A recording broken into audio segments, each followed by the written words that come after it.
Good morning everybody. This is Uppara Srinivasulu. Welcome to our YouTube channel Sri Krishnaveni. ఈ వీడియోలో మనము మా సంస్థ శ్రీ కృష్ణవేణి కోచింగ్ సెంటర్ నందు ఎస్జిటి అభ్యర్థుల కొరకు ఓవరాల్ సిలబస్ పైన నిర్వహించబడిన గ్రాండ్ టెస్ట్ 4లోని మ్యాథ్స్ క్వశ్చన్స్ను ఎక్స్ప్లెయిన్ చేసుకుందాము. మరి 89th క్వశ్చన్ చూసామంటే 70436లో 0 యొక్క సహజ విలువ మరియు స్థాన విలువల మొత్తం ఎంత అన్నాడు. 0 యొక్క సహజ విలువ మరియు స్థాన విలువల మొత్తం ఎంత అన్నాడు. యాక్చువల్గా 0 యొక్క సహజ విలువ అంటే ఏం చెప్తాం, మనము 0నే చెప్తాం. నెక్స్ట్ స్థాన విలువ అంటే ఏం చేస్తాము, 0 ఎక్కడో మనం అబ్జర్వ్ చేయాలి. 1లు 10లు 100లు 1000 అంటే కదా దానికి ఏమని రాస్తాము, 4 zeros రాస్తాము స్థాన విలువ మనము. నెక్స్ట్ సహజ విలువ ఏం చేస్తాము, 0 రాస్తాం. కాబట్టి రెండింటి ప్లస్ చేస్తే ఏమవుతుంది, మనకు 0నే వస్తుంది. కాబట్టి ఇచ్చిన ఆప్షన్లో ఎన్నవదంటే first option is the right. 90 question చూసామంటే 30వ సరి సంఖ్య. 30వ సరి సంఖ్య. మరి ఫస్ట్ నుంచి మనం కౌంట్ చేసుకుంటూ వెళ్తే అంటే 2 4 6 8 10 తర్వాత మళ్ళీ 12 14 16 18 20 ఇలా కౌంట్ చేసుకుంటూ వెళ్తే కొద్దిగా టైం ఎక్కువ తీసుకుంటుంది. కానీ ఈజీగా షార్ట్కట్ ఫామ్లో ఎలా చేయొచ్చు అంటే దీనికి 2n అని చెప్పి రాసుకోవచ్చు అనమాట. అంటే ఇక్కడ n అంటే అర్థం ఏం, మనకు 30 అన్నాడు కాబట్టి 30 వేస్తాయి అంటే ఏమి 60 అనమాట. 60 ఏమవుతుంది మనకంటే 30వ సహజ సంఖ్య అవుతుంది అనమాట. చాలా ఈజీ. 2 అని చెప్పి రాసుకోవచ్చు. 2 ఇంటూ n అంటే 30 అని చెప్పి అర్థం. 2 ఇంటూ 30 ఎంత మనకు 60. కాబట్టి 60 ఈజ్ ద రైట్ ఆన్సర్ అనమాట. మరి ఎన్నో ఆప్షన్ అంటే మనకి ఇచ్చిన వాటిలోన ఇక్కడ third option is the right answer అనమాట. నెక్స్ట్ 91th క్వశ్చన్ చూసామంటే x² + 2x + 1 = 0 అయినా x² + 1/x² డాష్ అని చెప్పని ఇచ్చాడు. ఇది x² + 2x + 1 = 0 అన్నాడు. తర్వాత ఏమి ఇచ్చిన అంటే x² + 1/x² అంటే మనం ఏం చేయాలి, x వాల్యూని ఫైండ్ చేయాలి. మరి x వాల్యూని ఫైండ్ చేయాలంటే మనం వెంటనే ఏం చేస్తామంటే ఫ్యాక్టర్స్ అంటే కారణాంకాలుగా డివైడ్ చేసుకొని మనం ఆలోచిస్తాం అనమాట. కానీ ఇక్కడ కారణాంకాలు డివైడ్ చేయలేము. ఎందుకంటే 1 × 1 అంటే ఏమొస్తుంది, 1 వస్తుంది. ఆ 1ని 2గా రాసుకోవాలంటే రావు మనకు. కాబట్టి మనం ఏం యూజ్ చేయాలి ఇప్పుడు, ఏది x = -b ± √b² - 4ac/2a ఫామ్లో యూజ్ చేయాలి. మరి ఆ విధంగా యూజ్ చేయాలన్నప్పుడు ఫస్ట్ నేను ఏం చేస్తానంటే దీన్ని ax² + bx + c = 0తో కంపేర్ చేసుకుంటే a మీన్స్ 1 అని చెప్పని అర్థం. నెక్స్ట్ b మీన్స్ 2 అని చెప్పని అర్థం అనమాట. నెక్స్ట్ c మీన్స్ 1 అని చెప్పని అర్థం. ఫస్ట్ ఏం చేస్తానంటే b² - 4ac వాల్యూ ఫైండ్ చేసుకుంటాను. Okay, b² means 2² - 4 into a means 1 c means 1.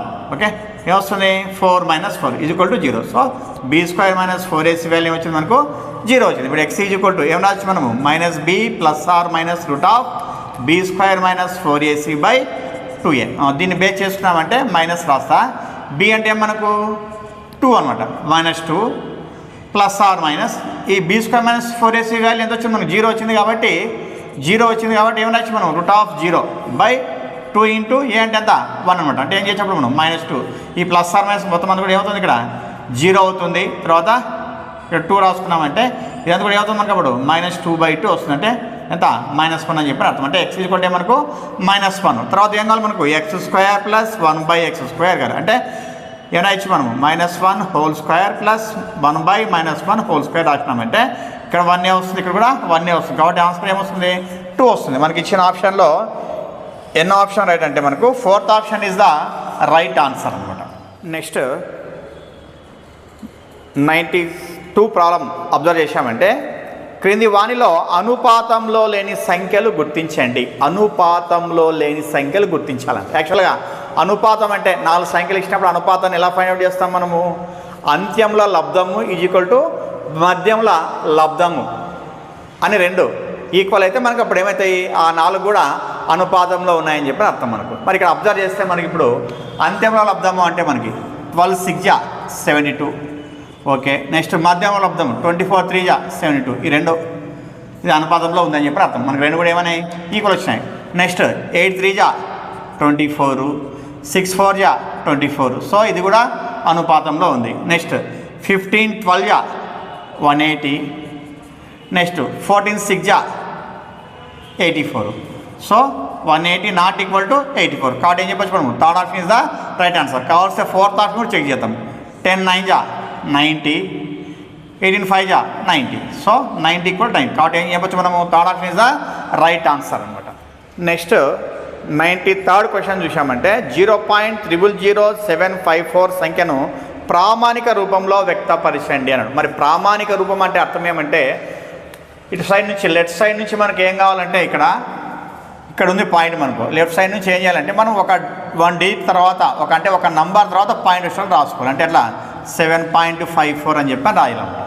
మరి 7.54 అని చెప్పి రాసినానంటే ఇక్కడ ఇంటూ అని చెప్పాను. ఏం చేస్తాను నేను చూడండి, ఇప్పుడు పాయింట్కి 1 2 3 4 కదా ఇక్కడ పెడుతున్న పాయింట్. కాబట్టి ఏం చేస్తాయి ఇంటూ 10⁻⁻4 అని చెప్పి రాస్తాయి. అంటే ఇటువైపు రాసేటప్పుడు మనం (-) అని చెప్పి రాసుకోవాలి 10కి అనమాట. కాబట్టి ఏమవుతుంది మనకి ప్రామాణిక రూపం దీనికి 0.000754కి 7.54 × 10⁻⁻4. అంటే ఇచ్చిన ఆప్షన్లో మనకి ఎన్ని అవుతుందంటే 4th option is the right answer. Next 94th question చూసామంటే 11 సెంటీమీటర్స్ × 4 సెంటీమీటర్స్ కొలతలు గల దీర్ఘ చతురస్రాకార కాగితం ఒకదానిపై ఒకటి ఆవరించకుండా 4 సెంటీమీటర్ల ఎత్తుగల ఒక స్తూపంగా మడవబడింది. స్తూపం ఘనపరిమాణం కనుగొనండి. అంటే ఒక పేపర్ ఉంది, ఆ పేపర్ని ఇలా ఫోల్డ్ చేసాను అనమాట. మరి పేపర్ని ఫోల్డ్ చేస్తే మనకి ఏమవుతుందంటే సిలిండర్ ఫామ్ అంటే స్తూపం ఏర్పడుతుంది. మరి పేపర్ యొక్క మెజర్మెంట్ ఏమని ఇచ్చాడు మనకు చూస్తే అబ్జర్వ్ చేస్తే ఇది 11 ఇది 4 అనమాట. ఇప్పుడు దీన్ని ఇలా మడిచినామంటే మనకు కంప్లీట్గా మడిస్తే ఏమవుతుందంటే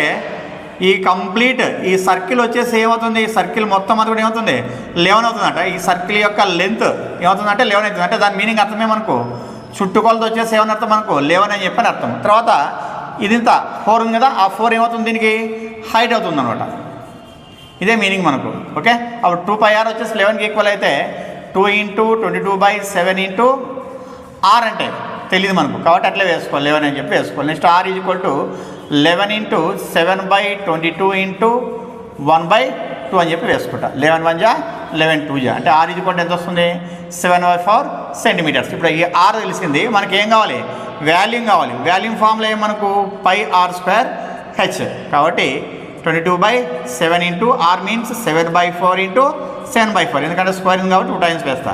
నెక్స్ట్ h ఎంత 4 అని చెప్పి అర్థం. మనకి ఏం చేయొచ్చు మనం 4 4 క్యాన్సిల్ చేయొచ్చు, 7 7 క్యాన్సిల్ చేసుకున్నామంటే నెక్స్ట్ మనకి 2 2 = 2 11 = 11 × 7/2 మీన్స్ 3.5. నెక్స్ట్ 11 5 = 55, 11 3 = 33 అంటే 38 అంటే 38.5 క్యూబిక్ సెంటీమీటర్స్ అన్నమాట మనం. ఓకే, కాబట్టి మనకి ఇచ్చిన ఆప్షన్ ఏంటంటే first option is the right answer అన్నమాట.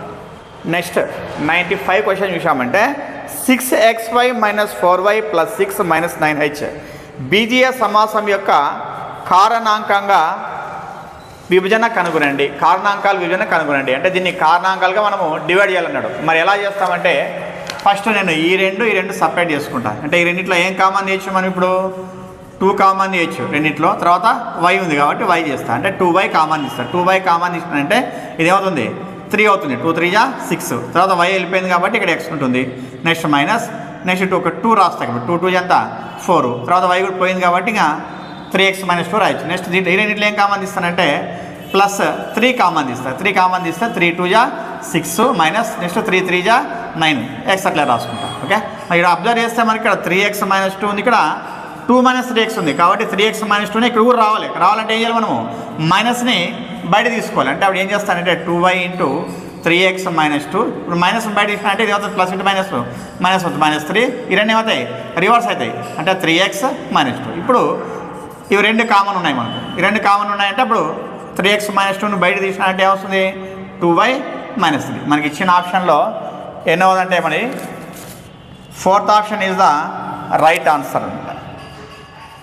నెక్స్ట్ 96th క్వశ్చన్ అబ్జర్వ్ చేసామంటే ఒక సంఖ్య యొక్క 60% 120 కలుపగా ఆ సంఖ్య వచ్చును.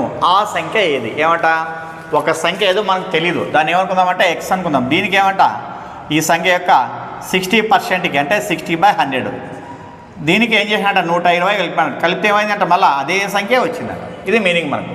ఇప్పుడు ఈ x వాల్యూ ఎంత అని చెప్పి అడుగుతున్నాడు వాడు. మరి ఏం చేయొచ్చు అంటే మనం ఇక్కడ 0 0 2 3 = 2 5 అంటే వస్తుంది 3x/5. తర్వాత +120 = x వచ్చింది. నెక్స్ట్ ఇప్పుడు 3x/5 ఇట్లా పెట్టుకొని ఈ x ఇటువైపు తెచ్చుకుంటే -x అవుతుంది. ఈ +120 ఇటువైపు పంపిస్తే -120 అవుతుంది. ఇప్పుడు LCM 5 వస్తుంది. పైన 3x - 5x = -120 ఎంత వస్తుంది 3x - 5x అంటే -2x/5. Equal to -120 minus cancel చేయొచ్చు. ఎక్స్ ఈజ్వల్ టు ఏమొస్తుంది 120 × 5/2 2 1 జా 260 జా ఎక్స్ ఈజ్వల్ టు ఎంత 300 అనమాట. మనకి ఇచ్చిన ఆప్షన్లో ఎన్ని అవుతుందంటే third option is the right answer. Next 97th question చూసామంటే క్రింది వానిలో సత్యమైన వాక్యం ఎన్నుకోండి. ఫస్ట్ ఆప్షన్ ఏమన్నాడంటే గోళం యొక్క అంచుల సంఖ్య 1 అన్నాడు. గోళానికి అంచులు ఏమి ఉండవు మనకు, గోళం అంటే ఈ విధంగా ఉంటుంది మనకి. నెక్స్ట్ గోళానికి ఉండే తలాల సంఖ్య 0 అన్నాడు. యాక్చువల్ గోళం ఒక తలం ఉంది, ఇది 1 అని చెప్పొచ్చు దీనికి అనమాట, కానీ రాంగ్ ఇచ్చాడు మనకు. నెక్స్ట్ అర్ధగోళానికి ఉండే అంచుల సంఖ్య 1 అన్నాడు. మరి అర్ధగోళం అంటే ఎలా రాయొచ్చు మనము కంప్లీట్గా? దీన్నే సగం చేసుకోవచ్చు మనం. ఇట్లా సగం చేసుకుంటే ఎప్పుడేమవుతుంది మనకి అంటే ఇక్కడ ఈ అంచు వచ్చింది అనమాట ఒకటి, కాబట్టి ఏం చెప్పొచ్చు థర్డ్ ఆప్షన్ రైట్ ఆన్సర్ అని చెప్పొచ్చు. మరి ఇది కూడా వస్తుంది మనకి అర్ధగోళానికి ఉండే తలాల సంఖ్య 1 వస్తారనొచ్చు, కానీ ఇది కంప్లీట్ ఫిగర్ అయితేనే మనం దాన్ని ఏమంటామంటే తలం అని చెప్తుంది. కంప్లీట్ ఫిగర్ కాదు కాబట్టి ఏమవుతుంది మనకు అర్ధగోళానికి ఉండే అంచుల సంఖ్య ఏమవుతుంది 1 అనమాట. ఇది అంచు అని చెప్పి తీసుకోవచ్చు అనమాట. ఇది third option is the right answer అనమాట. నెక్స్ట్ ప్రాబ్లం చూసామంటే రాంబస్ యొక్క భుజం 5 సెంటీమీటర్లు, దాని ఎత్తు 4 సెంటీమీటర్లు అయిన వైశాల్యం అన్నాడు. బిట్ చాలా డిఫరెంట్గా ఉంది. రాంబస్ యొక్క భుజం ఇచ్చినాడు, ఎత్తు ఇచ్చినాడు. అసలు ఎత్తు ఎక్కడ కూడా మనకు టెక్స్ట్ బుక్లో కనిపించదు అసలు. మరి ఏ విధంగా అంటే ఒకసారి అబ్జర్వ్ చేస్తే మనకు ఒక రాంబస్ని మనం గీసుకున్నామంటే ఇక్కడ ఈ రాంబస్లో మనకు సైడ్ వచ్చేసి ఏమన్నాడు, భుజం ఏమన్నాడు మనకు 5 సెంటీమీటర్స్ అన్నాడు. అంటే 5 అని చెప్పి ఇక్కడ వేసుకోవచ్చు అన్నాడు. మరి ఎత్తు ఎలా వేస్తాం అని అంటే ఈ సమాంతర భుజాల మధ్య దూరం అనమాట, లేకపోతే లంబ దూరం అని కూడా తీసుకోవచ్చు. అంటే ఎలా తీసుకుంటామంటే ఇప్పుడు ఈ శీర్షం ఉంది కదా, ఇక్కడ నుంచి నేను ఇట్లా గీసిన అంటే స్ట్రైట్ ఇక్కడ వచ్చేస్తాను అనమాట. ఈ రెండు భుజం ఏది ఏబీకి సిడికి మధ్య దూరం ఇదేమిది 4 అవుతుంది. ఇలా గీసుకోవచ్చు. లేదంటే బయట గీసినాం అనుకోండి, ఇలా తీసుకోవచ్చు. బయట అయితే ఇలాగా బయట. మరి ఇట్లా బయట గీసినామంటే మీకు ఒక ఐడియా వస్తుంది. మనకి సమాంతర చతుర్భుజంలో ఎదురెదురు భుజాలు సమాంతరంగా ఉంటాయి, రాంబస్లో కూడా ఎదురెదురు భుజాలు సమాంతరంగా ఉన్నాయి. వీటి ఎదురు భుజాల మధ్య దూరం అన్నప్పుడు లంబ దూరం అంటే ఇలా రాస్తాం మనం. ఓకే, ఇది హెచ్ అని రాస్తాం, ఇది ఏ అని రాస్తాం. అప్పుడు ఏరియా ఏమని రాస్తాం మనం సమాంతర చతుర్భుజానికి ఏ ఇంటూ హెచ్ అని రాస్తాం. దీన్నే మనం ఏం చేస్తామంటే రాంబస్ కూడా రాస్తాం అనమాట. ఇదే మనకు అప్పుడు ఏ ఇంటూ హెచ్ అంటే ఏం రాస్తాం మనం 5 × 4 అని చెప్పి రాస్తాం. ఎంత 20 స్క్వేర్ సెంటీమీటర్స్. మరి ఇచ్చిన ఆప్షన్లో ఏదంటే మనకు first option is the right answer అనమాట. ఇది కొద్దిగా డిఫరెంట్గా ఉంది ఈ క్వశ్చన్. మనకి టెక్స్ట్ బుక్లో ఇటువంటిది అసలు కనిపించదు. బాగా నాపెట్టుకోండి. ఎత్తు భుజం ఇచ్చినప్పుడు రాంబస్ యొక్క వైశాల్యం ఏమంటే అది సమాంతర చతుర్భుజం యొక్క వైశాల్యం ఫామ్లో ఏమి ఉంటుందో అదే ఫామ్లో ఉంటుంది. అంటే ఏమని మనకు ఏ ఇంటూ హెచ్ అంటే బేస్ ఇంటూ హైట్ అని చెప్పి అర్థం అనమాట. నెక్స్ట్ 99 క్వశ్చన్ చూసామంటే సమాంతర చతుర్భుజానికి గీయగల సౌష్ఠవ రేఖల సంఖ్య. మరి సౌష్ఠవ రేఖలు అంటే మనం యొక్క రేఖను గీసినామంటే ఆ 2 భాగాలు వచ్చేసి ఎలా ఉండాలి, సేమ్ ఉండాలి మనకు. మరి ఆ విధంగా వస్తుందా? సమాంతర చతుర్భుజం మనం తీసుకున్నామంటే వస్తాయా? ఇలా రాస్తే రాదు. ఇలా గీస్తే వస్తుందా? రాదు. ఇలా గీస్తే వస్తుందా? రాదు. ఇలా గీస్తే వస్తుందా? రాదు. కాబట్టి ఏం చెప్పాలి? ఆన్సర్ 0 అనమాట. సౌష్ఠవ రేఖల సంఖ్య ఏమొస్తుంది 0 అని చెప్పాలి. నెక్స్ట్ 100 క్వశ్చన్ చూసామంటే 7 వేరువేరు రాసుల మధ్యగతం 30, అందుగల 3 మిక్కిలి పెద్ద సంఖ్యలకు ప్రతి దానికి 3 కలపగా వచ్చు కొత్త రాసుల మధ్యగతం ఎంత అన్నాడు. యాక్చువల్గా ఎన్ని ఉన్నాయంట? 7 ఉన్నాయంట. ఈ మొత్తం ఎన్ని ఉన్నాయి? 7 ఉన్నాయన్నమాట. ఈ 7లో వాటి యొక్క మధ్యగతం ఎంత అంట? 30 అంట. నేను మధ్యగతం 30 అంటే నేను ఇంతకుముందే చెప్పాను మీకు, మధ్యగతము అంటే మధ్య విలువ అని చెప్పని అర్థం. అంటే 30 అని చెప్పని ఇక్కడ రాసినానంటే అప్పుడు ఉండేది మొత్తం ఎన్ని ఉన్నాయి? 7 ఉన్నాయి. అంటే ఇక్కడ 3 ఉంటాయి, నెక్స్ట్ ఇక్కడ 3 ఉంటాయి. వీటిని ఏం చేసినా మనము ఆరోహణ లేక అవరోహణ క్రమంలో రాసుకుంటాం. వాడు ఏమంటున్నాడంటే 3 మిక్కిలి పెద్ద సంఖ్యలు అంటే ఇవే తీసుకుందాం మనం. ఇక్కడ చిన్న సంఖ్య నుంచి పెద్ద సంఖ్య రాసుకుందాం అనుకున్నాం. అంటే 3 పెద్ద సంఖ్యలు ఉన్నాయి. వీటికి ఏమంట? ప్రతి దానికి ఏం చేసినాడు? +3 యాడ్ చేసినాడంట. మరి +3 యాడ్ చేస్తే ఇప్పుడు కొత్తగా ఉన్నటువంటి మధ్యగతం ఎంత అంటున్నాడు. కానీ +3 కాదు, ఎంతనే యాడ్ చేయండి మనకు ఈక్వల్గా యాడ్ చేసినాడంటే ఖచ్చితంగా మనకు ఉండేటువంటి సంఖ్యలు ఎన్ని ఉంటాయి? ఇక్కడ 7 ఉంటాయి. మరి వాటి మధ్యలో ఉండే విలువ ఏది ఉంటుంది? ఖచ్చితంగా మళ్ళీ 30 ఉంటుంది. కాబట్టి మళ్ళీ కూడా మధ్యగతం ఏమని చెప్పొచ్చు మనము? 30 అని చెప్పి చెప్పొచ్చు అనమాట. ఓకే, కానీ ఇక్కడ కాన్సెప్ట్ ఏ విధంగా ఉండాలంటే మనకు మధ్యగతము అంటే మధ్య విలువ అని చెప్పని అర్థమైందంటే ఈ ప్రాబ్లం చేస్తాం అనమాట. మరి ఎన్నో ఆప్షన్ అంటే మనకు third option is the right answer. Next 101 question చూసామంటే 4⁴ (2x) 256 అయినా 7⁴x/2 విలువ అన్నాడు. ఈజీగానే ఉంది. ఎలా అంటే ఇప్పుడు 4⁴ (2x) 256 అంటే మనకు అర్థమేమి? బేజెస్ని మనం ఈక్వల్ చేసుకోవాలంటే అప్పుడు 256ని ఏమని రాసుకోవచ్చు మనము? 4⁴ 4 అని చెప్పి రాసుకోవచ్చు. ఇప్పుడు bases are equal, then exponents also equal. అంటే 2x = 4 అవుతుంది. అప్పుడు x ఏమవుతుంది 4/2. x ఎంత 2 అనమాట. మనకి ఏం కావాలి 7^x/2 అన్నాడు. అంటే 7^x మీన్స్ 2/2 క్యాన్సిల్ చేస్తే ఎంత వస్తుంది ఆన్సర్ 7 వస్తుంది. కాబట్టి ఇచ్చిన ఆప్షన్లో మనకి ఎన్నవుతుందంటే 4th option is the right answer. Next 102 question చూసామంటే 2 గణాల ఘనపరిమాణాల నిష్పత్తి 27:125. 2 గణాల ఘనపరిమాణాల నిష్పత్తి 27:125 అంట. అయినా వాటి ప్రక్కతలాల వైశాల్యాల నిష్పత్తి అన్నాడు.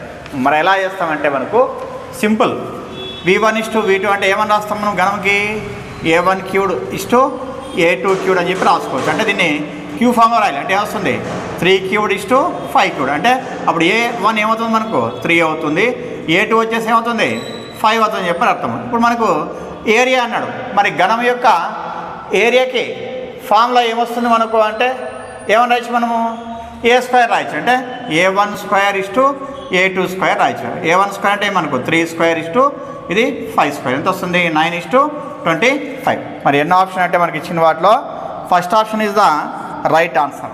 నెక్స్ట్ 103 క్వశ్చన్ చూసామంటే A, Bలు కలిసి ఒక పనిని 40 రోజుల్లో చేస్తారు. B ఒక్కడే ఆ పనిని 60 రోజుల్లో చేస్తే A ఒక్కడే ఎన్ని రోజుల్లో చేయగలడు? చాలా ఈజీ. A+Bలు ఇద్దరు కలిసి 40 రోజుల్లో చేసినారు. B ఒక్కడే ఏం చేసినాడు 60 రోజుల్లో చేసినాడు. ఇప్పుడు A ఒక్కడే ఎన్ని రోజుల్లో చేస్తాడు అని చెప్పాను. ఈ విధంగా ఇచ్చినప్పుడు అంటే కలిసి చేసి సింగిల్ చేసి మరి నెక్స్ట్ ఇంకో క్యాండిడేట్ కూడా సింగిల్గా చేస్తే అని అన్నప్పుడు ఏం చేస్తామంటే షార్ట్ ఫామ్లో మనకు ప్రోడక్ట్ బై డిఫరెన్స్ అనమాట. ప్రోడక్ట్ బై డిఫరెన్స్ అని చెప్పి తీసుకుంటాం. మరి ఏ విధంగా అంటే ప్రోడక్ట్ మీన్స్ 40 × 60, డిఫరెన్స్ మీన్స్ 60 - 40. అంటే 40 × 60/20 వేస్తే 0 0 క్యాన్సిల్, 2 1 జా 2 2 జా 2 6 జా 12 ఎంత 120 డేస్ అనమాట. మరి ఎన్నో ఆప్షన్ అంటే మనకు third option is the right answer అనమాట. నెక్స్ట్ లాస్ట్ ప్రాబ్లం 104 క్వశ్చన్ చూసామంటే ఈ క్రింది వానిలో సంభావ్యతను సూచించనిది ఏది? సూచించనిది అంటే సంభావ్యత కానిది ఏది అని చెప్పని అర్థం. మరి ఫస్ట్ ఆప్షన్ ఏమన్నాడంటే మనకు 3/5 అన్నాడు, second option 7/2, third option 98%, fourth option 0.75 అన్నాడు. మరి యాక్చువల్గా సంభావ్యత యొక్క విలువ ఏమంటే మనకు 0 ≤ P(e) ≤ 1. అంటే దాని మీనింగ్ ఏమంటే 0 నుంచి 1 వరకు ఉంటుందని చెప్పని అర్థం. 0 నుంచి 1 వరకు అని చెప్పని అర్థం. ఇప్పుడు సపోజ్ ఇప్పుడు 3/5 తీసుకున్నాం అనుకోండి ఏమొస్తుంది మనకు 0.6 వస్తుంది. అంటే 0 నుంచి 1 మధ్యలో ఉంది ఇది. ఓకే, కాబట్టి ఇది సంభావ్యతని తెలియజేస్తుంది. మనకి ఏమన్నాడు క్వశ్చన్ సంభావ్యత కానిది అనమాట, సూచించనిది అన్నాడు. నెక్స్ట్ 7/2 తీసుకున్నాం అనుకోండి ఏమొస్తుంది వాల్యూ ఇది 3.5 వస్తుంది. అంటే మనకు 0 to 1 కంటే ఎక్కువ ఉంది. 3.5 అంటే 3 నుంచి అర్థం కదా మనకు ఇదే రైట్ ఆన్సర్ అని చెప్పని అర్థం మనకు అనమాట. ఓకే. నెక్స్ట్ అట్లే 98% మీద రెండు కూడా చెక్ చేసినామంటే 98% మీన్స్ 98/100. మరి ఏ విధంగా వస్తుంది మనకు 0.98. ఇది కూడా ఏమవుతుంది మనకు 0.98 అంటే అర్థమే మనకు 0 నుంచి 1 మధ్యలో ఉందని చెప్పని అర్థం. నెక్స్ట్ 0.75 అంటే ఏమి 0 నుంచి 1 మధ్యలో ఉంది. కాబట్టి సూచించనిది ఏదంటే సెకండ్ ఆప్షన్ అనమాట. ఇది 3.5 అంటే ఏమొస్తుంది 7/2 అని చెప్పి అర్థం మనకు. ఓకే, ఇది SGT కొరకు ఓవరాల్ సిలబస్ పైన మా సంస్థ శ్రీ కృష్ణవేణి కోచింగ్ సెంటర్లో నిర్వహించబడిన గ్రాండ్ టెస్ట్ 4లోని మ్యాథ్స్ క్వశ్చన్ ఎక్స్ప్లెనేషను. మరి నా క్లాస్ మీకు నచ్చినట్లయితే please subscribe our YouTube channel Shri Krishnaveni and also share my videos to your friends and well wishers. ఇంకొక ఇన్ఫర్మేషన్ ఏమంటే ఈ క్వశ్చన్ పేపర్ను ఈ వీడియో కింద డిస్క్రిప్షన్లో కూడా అప్లోడ్ చేస్తాము. ఇంట్రెస్ట్ ఉన్న వాళ్ళు దాన్ని డౌన్లోడ్ చేసుకోండి. కానీ ఎవ్రీ వీక్ మేము గ్రాండ్ టెస్ట్ని అంటే SGT వాళ్ళ కొరకు అని చెప్పని ఓవరాల్ సిలబస్ పైన గ్రాండ్ టెస్ట్ని నిర్వహిస్తూ ఉంటాము. మరి జస్ట్ 10 గ్రాండ్ టెస్ట్ కాస్ట్ వచ్చేసి 300 రూపీస్. ఇంట్రెస్ట్ ఉన్న వాళ్ళు నా నంబర్కు కాల్ చేయండి. లేకపోతే మా ఇన్స్టిట్యూట్ తరపున వాట్సాప్ గ్రూప్స్ ఉన్నాయి. ఆ వాట్సాప్ గ్రూప్లో మీరు జాయిన్ కావాలంటే కూడా నా సెల్ నెంబర్కు 9858303408కు మీరు మెసేజ్ ఇచ్చారంటే నేను మీకు లింక్ పంపించేస్తాను. మీరు ఆ గ్రూప్లో కూడా జాయిన్ అయ్యి మా ఇన్స్టిట్యూట్ తరపున వచ్చేటువంటి క్వశ్చన్స్ డైలీ కొన్ని క్వశ్చన్స్ అప్లోడ్ చేస్తూ ఉంటాము. వాటికి మీరు ఆన్సర్ చేసుకోవచ్చు అన్నమాట. Okay, this is Uppar Srinivasulu. Thank you.